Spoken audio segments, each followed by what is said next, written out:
In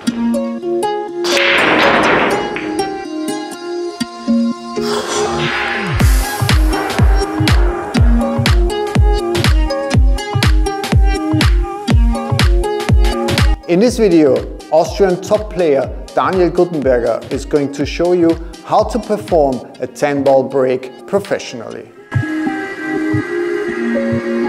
For those of you who don't know Daniel Guttenberger, Daniel is part of the Austrian squad of top players led by Albin Ocean. Daniel is a semi-professional player and still has to work his 40-hour job. But thanks to his sponsors and his employee, Daniel is able to attend the top-level billiard events on this planet. Yeah, folks, and now Daniel is standing right next to me. Daniel, thanks so much for coming.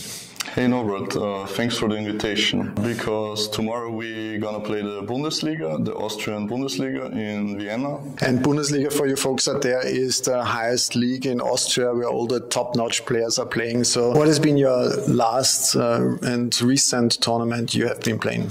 It was the World 10-Ball Championships in Las Vegas. I played Shane in the first round. Actually, I had him pretty good, like 5-1 up, and I messed up a chance to go 6-1. Yeah, and then he came back and it turned around, and yeah, I lost in the end. But I played some good matches there. I beat Albin. But that again tells you if you up 5-1 against SVB and if you win against former world champion Albin Ocean, I think this guy can play a little bit.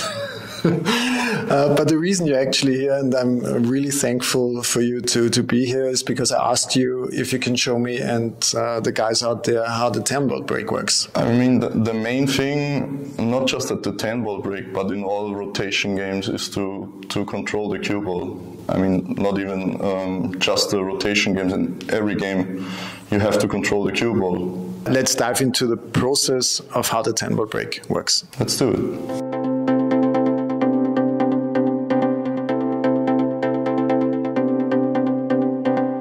Break actually starts before the breaking itself. Yeah. So what do you mean with that? I mean, you have to get your stance right. At the break shot, usually most of the players stand a little bit different. Bring the weight a little bit more forward to bring in more power in the cue ball. Can you show us? Yeah, sure.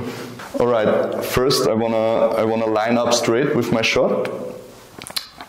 Then I make the step in like a regular shot. Just keep my foot a little bit more backwards than a normal shot.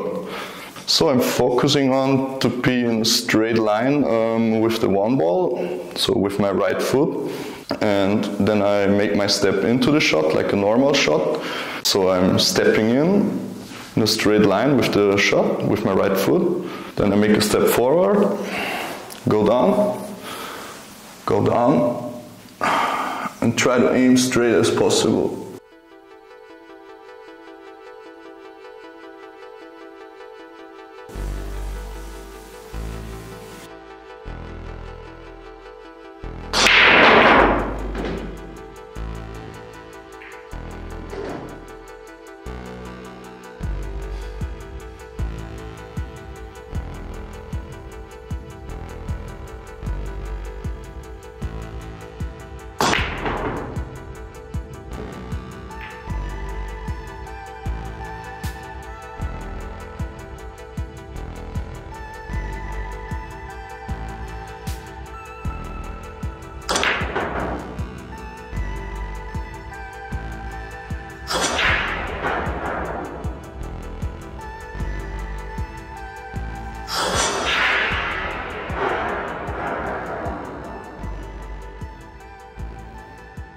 So Daniel, I noticed that you're not moving the cue very steep or noticeably flat when you are doing the 10-ball break. What is the reason for it? I want to keep it flat because if I go in steep into the cue ball, obviously the cue ball will jump out of the glove, and when I go steeper, the cue ball will jump higher, and I want to hit the one ball as low as possible, so the energy goes like into the rack and not into the air. So Daniel, can you tell me and tell the folks out there what actually should happen when you hit the 10-ball rack? You gotta know where you want to put the cue ball. So I like to put the cue ball like somewhere in the center, not directly in the center, a little bit out of the center. So that makes the one ball go somewhere to this corner pocket and hopefully will stay somewhere here. Then I want to hit it straight and park the cue ball somewhere in the center of the table. And obviously you have to make a ball. So there are some balls that have the chance to go in. So there's the balls in the second row. Like this ball will go somewhere to that pocket, this ball will go somewhere here. Then you have the wing balls, which go 4 rails around the table and come back like to this corner pocket. 8 ball comes 4 rails, goes back to this corner pocket. Yeah, so that's the thing you want to achieve.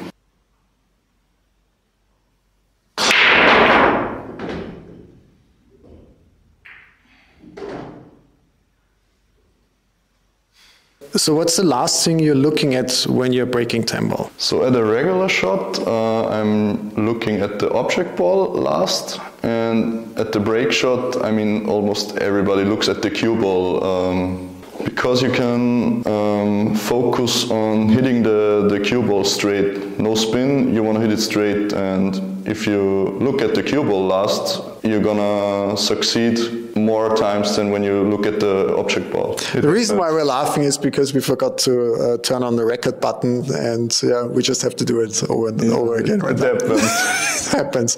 But it's a good chance to do it better right now. When you're alone or when you're at a practice table, how do you actually organize your practice session when you try to improve your 10 ball break? So usually I do like 30 to 50 breaks, but I don't do it the same way all the time. I experiment around a little bit, rake up, move the cue ball around, and see where the good spots are, where I do make the balls, and also experiment a little bit around with my stroke, like my transition, my backswing. What exactly are you focusing on or experimenting with when you talk about backswing? Is it like more backswing, faster? What is it? Faster or slower? I experiment with that a little bit. I think for me it's better to do it faster and to make the motion, like the motion and the transition faster, so I stay in line better. So Daniel, another very important question is the factor of frustration. I think we all know how it feels to be frustrated when you don't see the developments you want to see, when you don't see the improvements you were hoping for. What is your take on this matter, and how do you deal with frustration on a personal level? Yeah, you're right. I mean, I think everybody has to deal with it. You just have to go through it. You have to continue. And like, for example, after a practice session, you will feel better. You will feel like you accomplished something. It's the little things that will keep you motivated and remind yourself that you're not there yet, and there's a lot of potential in everybody. So as the greats always say, practice makes perfect at the end of the day. Practice makes you confident, and practice makes perfect, and practice gives you confidence. Yeah.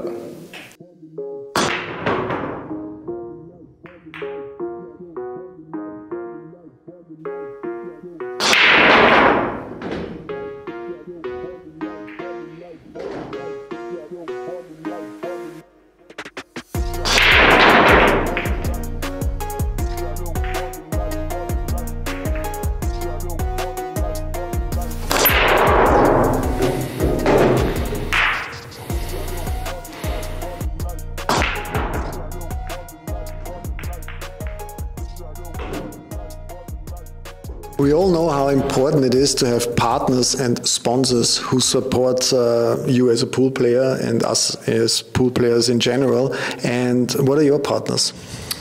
So I'm with Pericue, like since 1.5 years. What is your playing cue actually? It's a cue out of the Perry Earl series. I think it's dedicated to Earl Strickland. And what's your brake cue? Because we used your brake cue heavily today.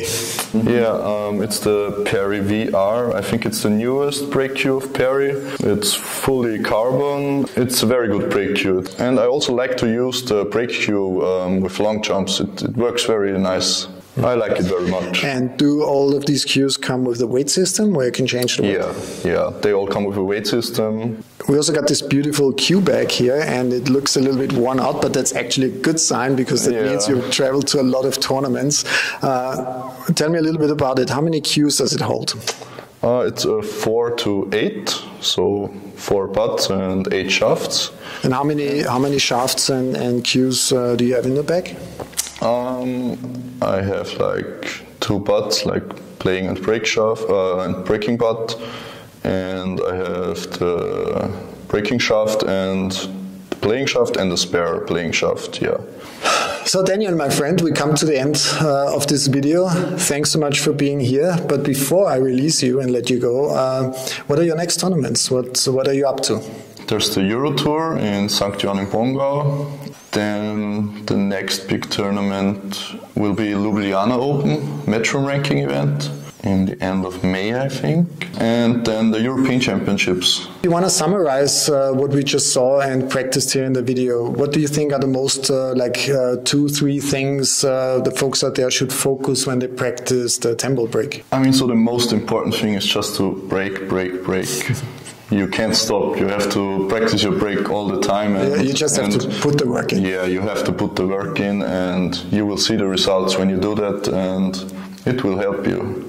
If you have a good brake, it's improving your chances. So I really appreciate that you've been here, my friend. See you next time. Yeah, good luck for tomorrow, and maybe we'll see us in another video as well. Yeah. Well, thanks for having me in your beautiful new pool room, and guys, subscribe. Also find me on Facebook and Instagram, and see you. Cheers. Cheers.